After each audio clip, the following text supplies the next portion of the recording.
میں تھوڑے تھوڑے اشارے کر کے بتا دیتا ہوں. جب آپ بیٹے ہیں تو آپ کہہ رہے ہیں کاش میرے ماں باپ زندہ ہوتے، میں ان کی خدمت کرتا. پھر فرمایا اور نہیں تو میری ماں تو ہوتی. چونکہ ماں کو دیکھا ہے نا، باپ کو دیکھا نہیں ہے، تو فرمایا کاش میری ماں زندہ ہوتی اور میں عشاء کی نماز کے لیے مصلی پہ کھڑے ہو کے الحمدللہ رب العالمین پڑھ رہا ہوتا، اور ادھر سے میری ماں مجھے بلاتی محمد، تو میں نماز توڑ کے کہتا جی اماں جان میں آ رہا ہوں، نماز پھر پڑھا دوں گا. اپنے والدین کی عزت کرو. یہاں کا بڑھاپا بڑا خوفناک ہے کہ اولادیں چھوڑ جاتی ہیں اور ماں باپ ٹوائلٹ جانے سے بھی عاجز ہوتے ہیں. اپنی ماں کی دعا لو، اپنے باپ کی دعا لو. میرے نبی نے فرمایا ہاں عمر میرے بعد ایک آدمی آئے گا، اس کا نام ہوگا اویس، اور وہ کرن کی شاخ سے ہوگا. ہو گیا ٹائم؟ اچھا.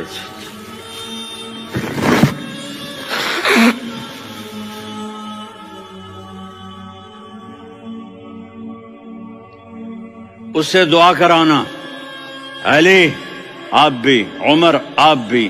یا رسول اللہ کس لیے؟ کہ اس نے ماں کی ایسی خدمت کی ہے کہ جب ہاتھ اٹھاتا ہے اللہ اس کے ہاتھ خالی نہیں لوٹاتا. حضرت عمر رضی اللہ تعالی عنہ نے حج کے موسم پر سارے حاجی کھڑے کر لیے، کہا بھائی یمن والے کھڑے رہو باقی بیٹھ جاؤ. تو بیٹھ گئے. پھر فرمایا کہ یمن والے بیٹھ جاؤ، قرن والے کھڑے رہ جاؤ. تو ایک آدمی کھڑا رہا. کہا تم قرنی ہو؟ کہا جی ہاں. اویس کو جانتے ہو؟ جی میرے بھائی کا بیٹا ہے لیکن تھوڑا پاگل سا ہے، آپ کیوں پوچھ رہے ہیں؟ حضرت عمر نے فرمایا وہ نہیں، تو پاگل ہے. کدھر ہے؟ کہا جی اونٹ چرانے گیا ہے ادھر عرفات کی طرف. تو آپ نے حضرت علی کو ساتھ لیا اور دوڑ لگائی سواری پر. دیکھا تو اویس کرنی ایک کیکر کے نیچے نماز پڑھ رہے تھے اور اونٹ چر رہے تھے. تو جب انہوں نے دیکھا کہ دو آدمی آ کے بیٹھ گئے تو انہوں نے نماز شارٹ کٹ کر دی. تو حضرت عمر نے پوچھا کون ہو بھائی؟ کہا جی میں مزدور ہوں. کہا تیرا نام کیا ہے؟ کہا جی اللہ کا بندہ. کہا رے بھائی تیری ماں نے تیرا نام کیا رکھا ہے؟ اس نے تو نہ حضرت عمر کو دیکھا تھا نہ علی کو. وہ کہنے لگا بھائی تم کون لوگ ہو میرا انٹرویو کرنے والے؟ یہ تو میں اپنی زبان میں کہہ رہا ہوں. تو حضرت علی بولے کہ بھائی یہ ہیں امیر المومنین عمر بن خطاب اور میں ہوں علی بن ابی طالب.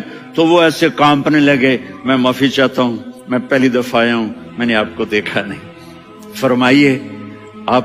حضرت عمر نے کہا ہاتھ اٹھا ہمارے لیے دعا کر. تو وہ رونے لگے. آپ نبی کے صحابی، میں عاجز مسکین، میں دعا کروں؟ میری اوقات ہے میں دعا کروں؟ کہاں؟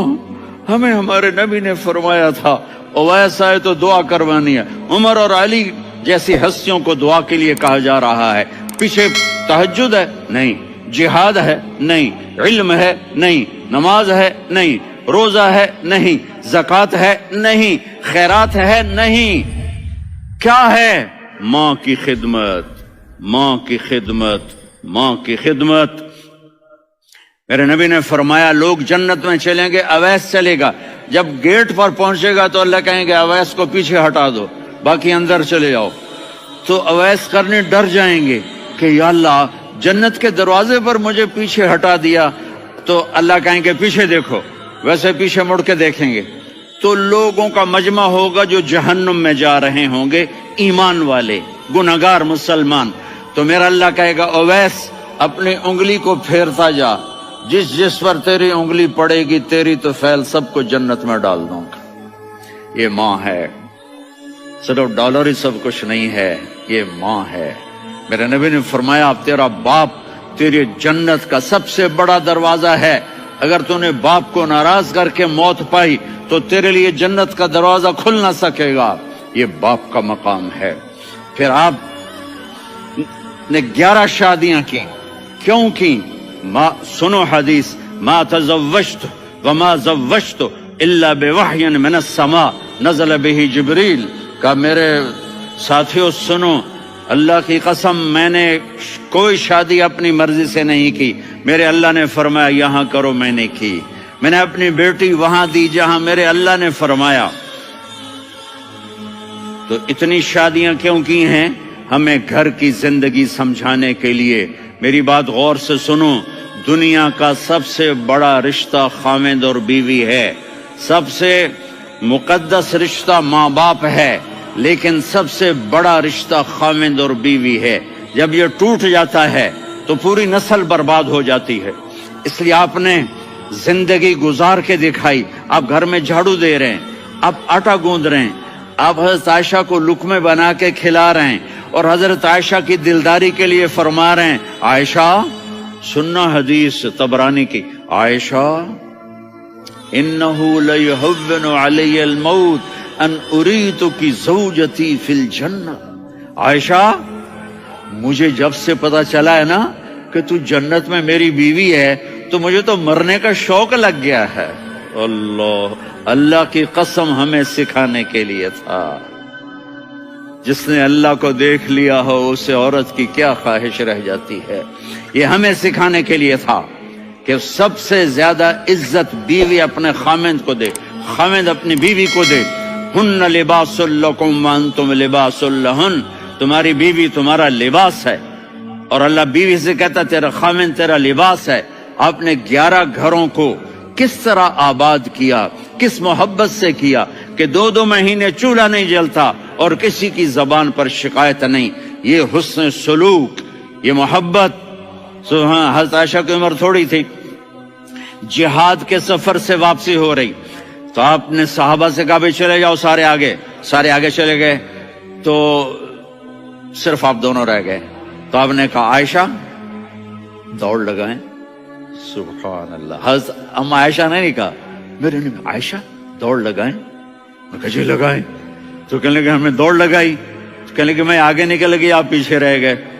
چند سال گزرے تو پھر ہم جہاد کے سفر سے آ رہے تھے تو آپ نے کہا صحابہ سے جاؤ بھی چلے جاؤ آگے آگے آگے آگے. وہ غائب ہو گئے. پھر آپ نے کہا عائشہ دوڑ لگائیں. تو میں نے کہا جی لگائیں.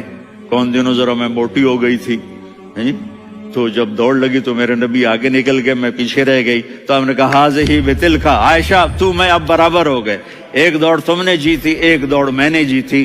یہ ہمیں گھر کی زندگی سکھانے کے لیے تھا کہ گھر میں بیوی کے ساتھ کیسا ہونا چاہیے.